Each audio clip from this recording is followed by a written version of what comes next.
Irak menghadapi tekanan fiskal akibat merosotnya ekspor minyak di tengah gangguan Selat Hormuz.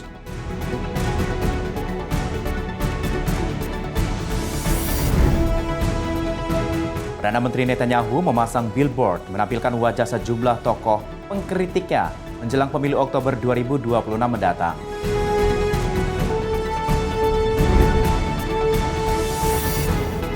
Panda raksasa kembar pertama lahir di Hong Kong, Jia Jia dan Dede merayakan ulang tahun kedua di Ocean Park.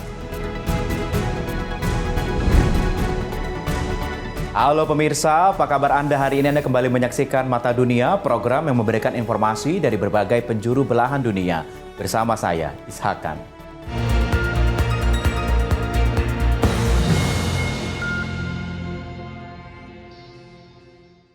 Informasi pertama di Mata Dunia kali ini, pemirsa. Pemerintah Irak menghadapi tekanan fiskal akibat merosotnya ekspor minyak di tengah gangguan di Selat Hormuz. Kondisi ini memicu keterlambatan pembayaran gaji pegawai negeri dan menimbulkan kekhawatiran di berbagai daerah.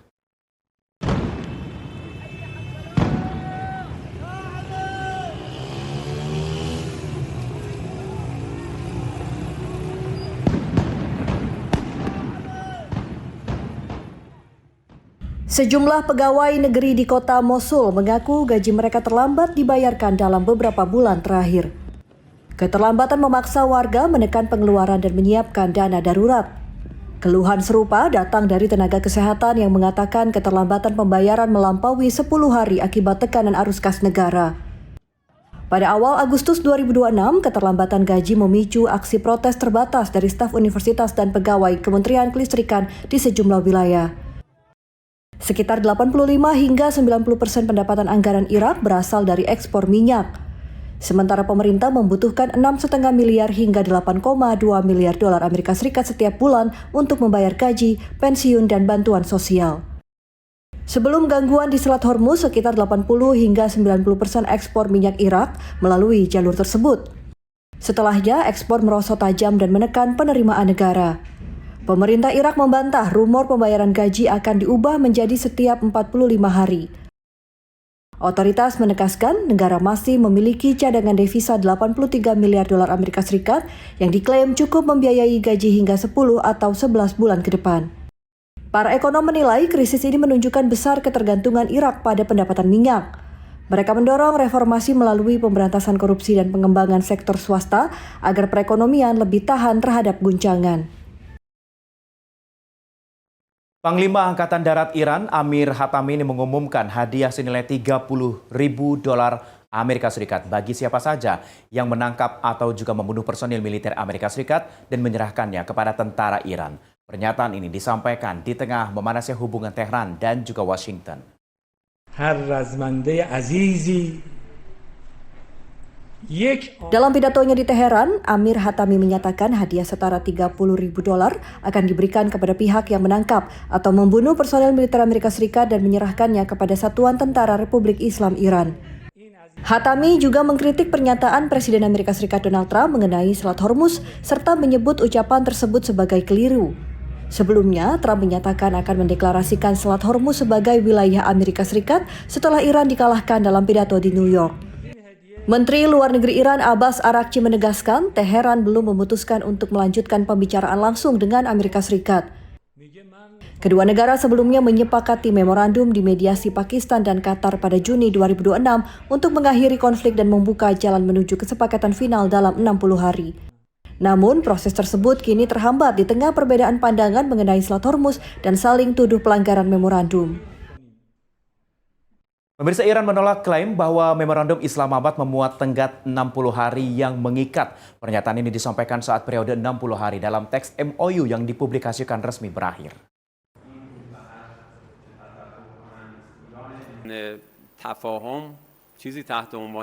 Juru bicara Kementerian Luar Negeri Iran Ismail Baqai menegaskan tidak ada penyebutan tenggat 60 hari dalam teks kesepahaman yang menurutnya menjadi dasar kebijakan Teheran. Baqai menyatakan keputusan Iran tidak didasarkan pada tekanan, ultimatum maupun batas waktu, melainkan pada kepentingan nasional.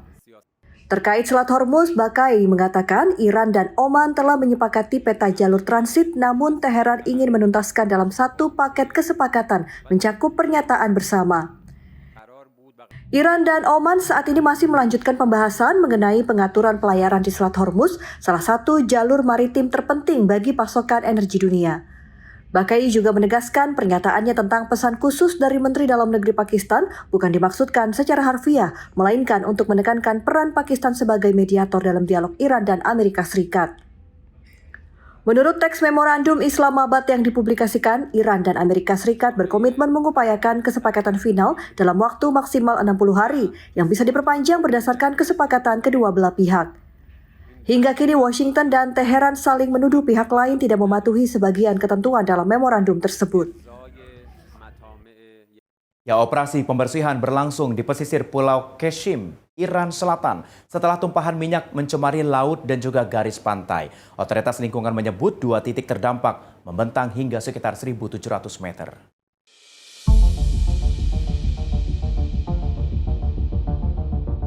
Rekaman dari media Iran memperlihatkan bercak minyak berwarna coklat terdampak ke tepi pantai, sementara tim pembersih di atas perahu memantau penyebaran polusi di perairan. Jejak pencemaran menjangkau kawasan hutan hara dan sejumlah bagian pesisir Pulau Qeshm. Kepala Badan Perlindungan Lingkungan Provinsi Hormozgan, Habib Masihi, menyatakan pencemaran mengenai laut sekaligus garis pantai dengan 2 titik terkontaminasi membentang sekitar 1.700 meter. Kepala Perlindungan Lingkungan Qeshm, Shahmurad Jafari, menyatakan belum ditemukan korban pada satwa laut, namun pemantauan di sepanjang garis pantai terus dilakukan. Pada 10 Agustus, Kejaksaan Qeshm memerintahkan penanganan segera tumpahan minyak serta penelusuran sumber pencemaran.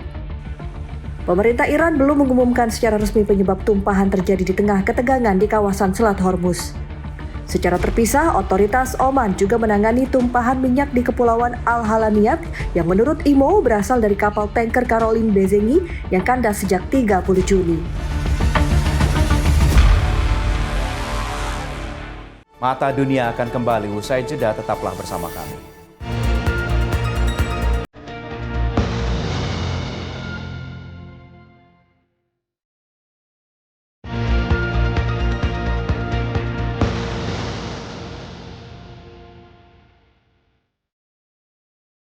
Pemirsa, Perdana Menteri Israel Benjamin Netanyahu memasang billboard kampanye di Tel Aviv menjelang pemilu 27 Oktober 2026.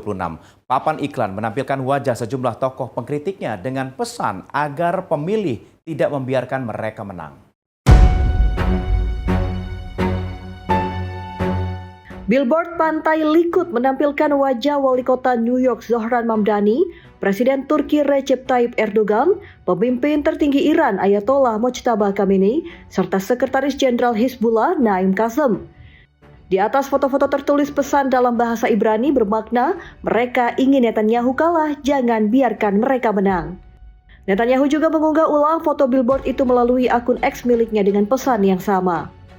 Billboard menjadi perbincangan karena menempatkan Mamdani dan Erdogan dalam satu tampilan dengan 2 tokoh yang selama ini dianggap musuh utama Israel. Sebelumnya, Mamdani menyatakan Netanyahu seharusnya ditangkap jika berkunjung ke New York saat sidang Majelis Umum PBB yang merujuk pada surat perintah penangkapan ICC. Sementara itu, Erdogan berulang kali mengkritik operasi militer Israel di Gaza dan menuduh Israel melakukan genosida terhadap warga Palestina. Kampanye Likud dibalas partai oposisi Yasar yang mengunggah versi modifikasi billboard dengan slogan berbeda menyerang Netanyahu. Menjelang pemilu 27 Oktober, survei terbaru menunjukkan partai Yasar diproyeksi meraih 24 kursi Knesset diikuti Likud dengan 22 kursi.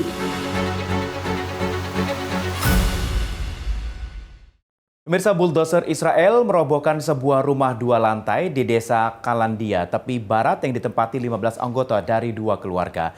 Insiden ini memicu kecaman warga, bahkan otoritas Israel beralasan menindak bangunan tanpa izin. Rekaman memperlihatkan 2 bulldozer merobohkan bangunan dengan 1 bulldozer lain dan kendaraan militer Israel berada di lokasi. Warga menyaksikan proses pembongkaran hingga berdiri di antara puing-puing, rumah rata dengan tanah. Wakil Kepala Dewan Desa Kalandia, Abdul Halim Hamzah, menyatakan pembongkaran merupakan bagian dari upaya pengusiran paksa dan menegaskan warga tidak akan meninggalkan kampung halaman mereka. Abdul Halim Hamzah mengklaim rumah berada di luar penghalang permukiman Israel, masih masuk dalam batas administratif Yerusalem dan dirobohkan tanpa pemberitahuan. Kerabat pemilik rumah, Muhammad Hamdieh, menyebut hari itu sebagai hari yang kelam bagi warga desa dan mengkhawatirkan pembongkaran akan berlanjut ke bangunan lain. Israel belum memberikan tanggapan khusus mengenai insiden ini. Otoritas Israel sebelumnya menyatakan pembongkaran dilakukan terhadap bangunan tidak memiliki izin. Pemirsa, Gunung Etna di Sisilia, Italia memuntahkan abu vulkanik ke udara. Letusan ini memicu pembatasan penerbangan di Bandara Catania setelah beberapa hari mengalami gangguan. Kepulauan abu berwarna gelap menjulang tinggi dari puncak Etna, sementara putaran debu dan abu terbentuk di sekitar lereng gunung. Bandara Catania tetap beroperasi pada Senin 17 Agustus 2026, namun jumlah kedatangan pesawat dibatasi menjadi 5 penerbangan per jam setelah 2 sektor ruang udara ditutup akibat abu vulkanik. Pembatasan ini diberlakukan hanya 2 hari setelah penerbangan kembali dibuka, menyusul penutupan sebelumnya saat erupsi berlangsung. Sementara itu, sebagian besar jalur pendakian di lereng Etna ditutup demi keselamatan pengunjung.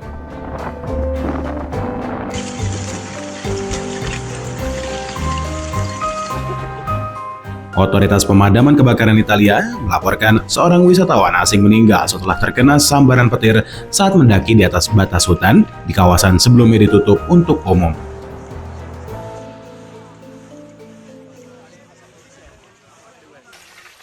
Kita beralih ke Bangladesh. Pemirsa, pemerintah Bangladesh ini memerintahkan toko, pasar, dan pusat pembelanjaan tutup paling lambat pukul 8 malam. Kebijakan ini diterapkan untuk menghemat listrik di tengah krisis pasokan gas, menekan pembangkit dan juga memicu pemadaman bergulir. Para pedagang di Pasar Baitul Mukarram di Dhaka menutup rolling door dan mengunci pintu pasar saat aturan baru mulai berlaku. Arahan diterbitkan Divisi Kelistrikan pada 12 Agustus 2026 menetapkan jam operasional toko dan pasar dari pukul 11 hingga 8 malam, 1 jam lebih awal dari ketentuan sebelumnya. Rumah sakit, apotek, dan usaha makanan diberi pengecualian dari kebijakan tersebut. Pemerintah berharap di penutupan lebih awal dapat menekan konsumsi listrik di tengah menurunnya pasokan gas dan LNG membebani pembangkit. Laporan menyebut defisit daya akibat pemadaman bergilir mencapai lebih dari 3.000 MW dengan sejumlah wilayah mengalami pemadaman selama berjam-jam. Sejumlah pedagang menilai kebijakan ini merugikan karena mengurangi jam penjualan pada waktu tersibuk di malam hari. Pemerintah juga mewajibkan papan reklame menyala dimatikan pukul 7 malam, sementara lampu dekoratif tetap dimatikan dan pameran serta acara budaya harus berakhir paling lambat pukul 8 malam.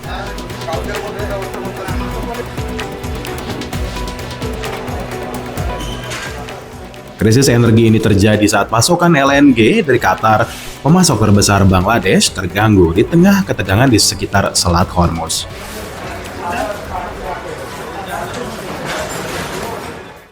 Ya, pemirsa, Angkatan Laut Kolombia ini menyita 2,3 juta ton kokain hidroklorida dalam operasi maritim di perairan Pasifik Selatan dekat Buenaventura. 3 warga Kolombia ditangkap dalam operasi ini.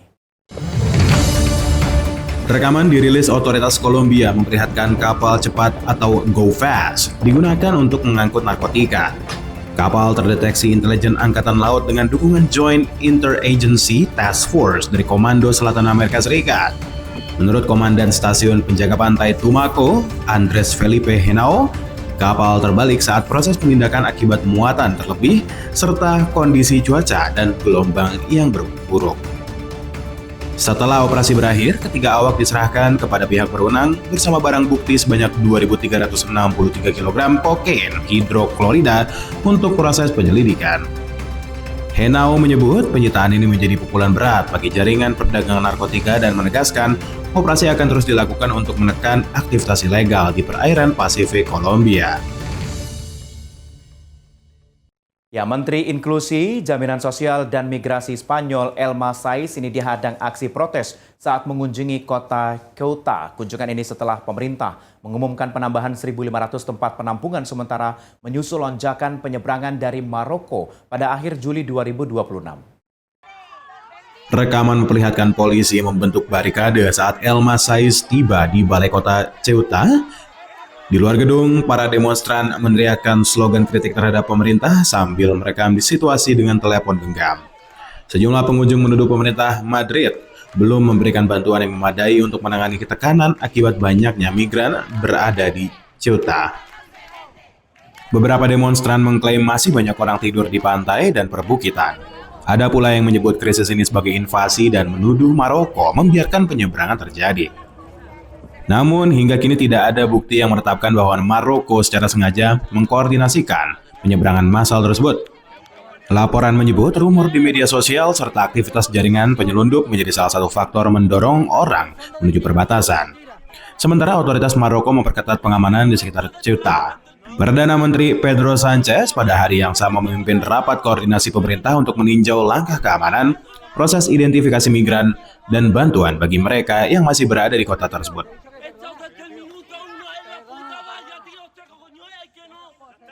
Kami akan kembali usai jeda, tetaplah bersama kami.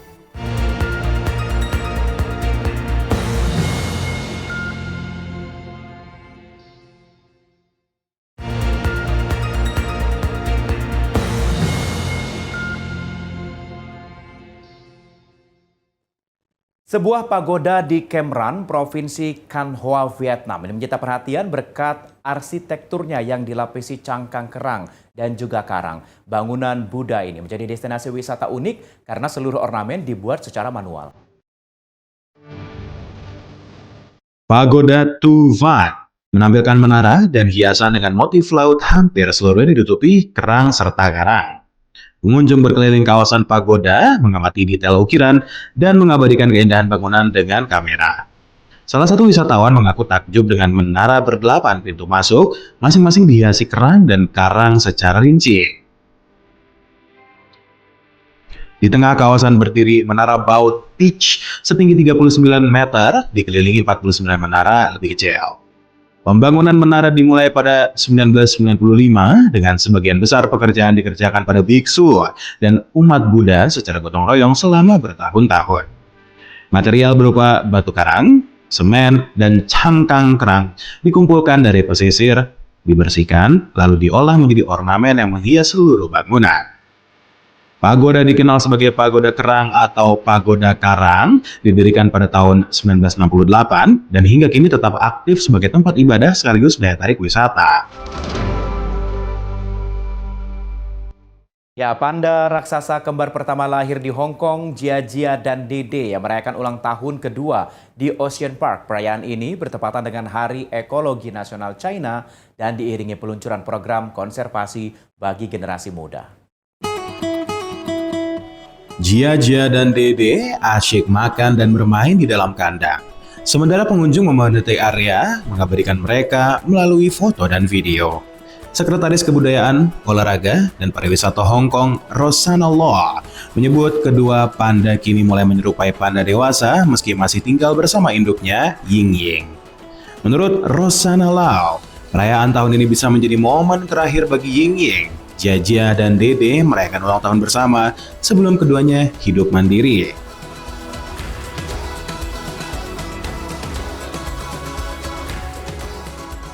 Bertepatan dengan Hari Ekologi Nasional Cina, sekitar 400 anak muda mengikuti beragam kegiatan hasil kerjasama Ocean Park dan Asosiasi Pramuka Hong Kong. Kedua lembaga meluncurkan program lencana pelopor konservasi ekologi bertema panda, menggabungkan perayaan ulang tahun dengan edukasi tentang satwa liar dan juga alam. Program ini mengajarkan tentang panda raksasa, satwa lokal yang terancam punah, serta keanekaragaman hayati di Hong Kong dan Cina melalui seminar daring, riset, kunjungan lapangan, dan studi kasus. Ya, pemirsa, India dikenal sebagai negeri dengan kekayaan budaya yang luar biasa. Namun di balik warna-warni sejarahnya terdapat jejak peradaban Islam yang sangat berpengaruh membentuk wajah India modern. Seperti apa keindahan negara India? Berikut tayangannya untuk Anda.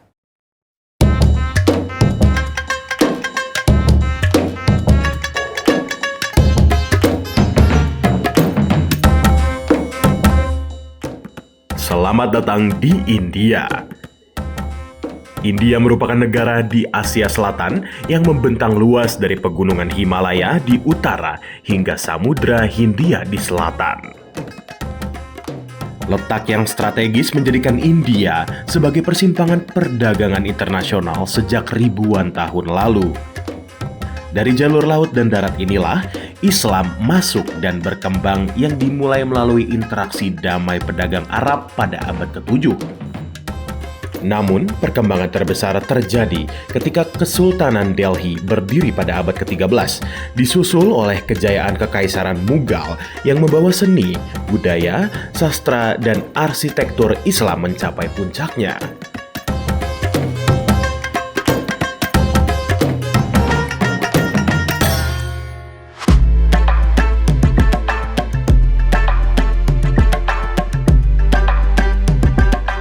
Delhi, sebuah kota yang hari ini menjadi ibu kota India dan dahulunya merupakan pusat dari kekuasaan Islam di Asia Selatan.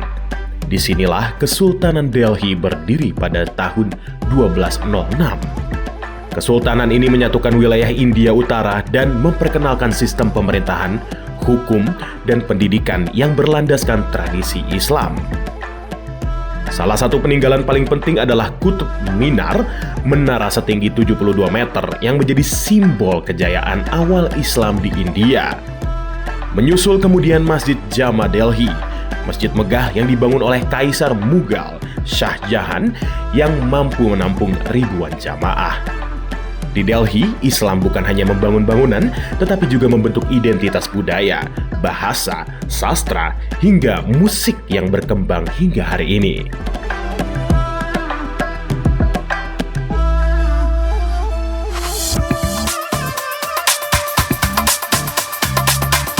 Perjalanan berlanjut menuju Agra, kota yang pernah menjadi jantung Kekaisaran Mughal. Agra bukan sekedar kota sejarah. Kota ini adalah museum hidup kejayaan Islam di India. Di sini berdiri Taj Mahal, karya cinta dari Kaisar Shah Jahan untuk istrinya Mumtaz Mahal. Dibangun dari marmer putih yang dipahat dengan motif kaligrafi dan ornamen geometris, Taj Mahal menjadi salah satu mahakarya arsitektur Islam terbesar di dunia. Tak jauh dari Taj Mahal terdapat Agra Fort, benteng kokoh tempat para kaisar Mughal memerintah, berdiskusi, menulis hukum, dan membangun strategi pemerintahan.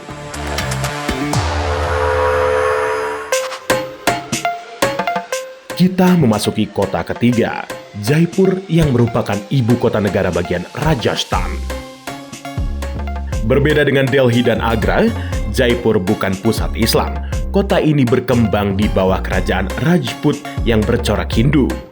Namun sejarah mencatat, Jaipur memiliki hubungan yang erat dengan dinasti Mughal. Melalui aliansi politik dan pernikahan, seni arsitektur Mughal mempengaruhi gaya istana Rajput. Disinilah terlihat keindahan pertemuan budaya, bukan dominasi. Bangunan seperti Amber Fort, Hawa Mahal, dan City Palace memperlihatkan perpaduan ukiran Rajput, ornamen Mughal, dan pola geometris Islam.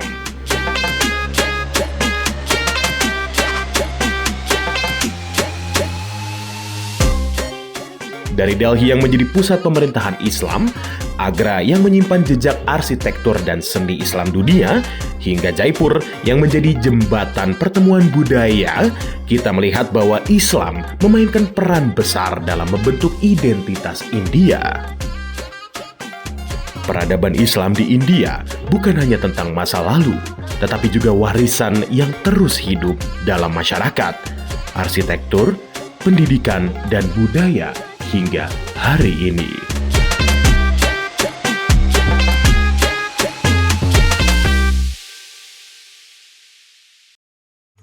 Pemirsa, informasi tadi juga sekaligus mengakhiri perjumpaan kita di Mata Dunia kali ini. Akhirnya saya Ishakan yang mewakili seluruh kru dan juga kerabat kerja yang bertugas pamit dari hadapan Anda. Sampai jumpa.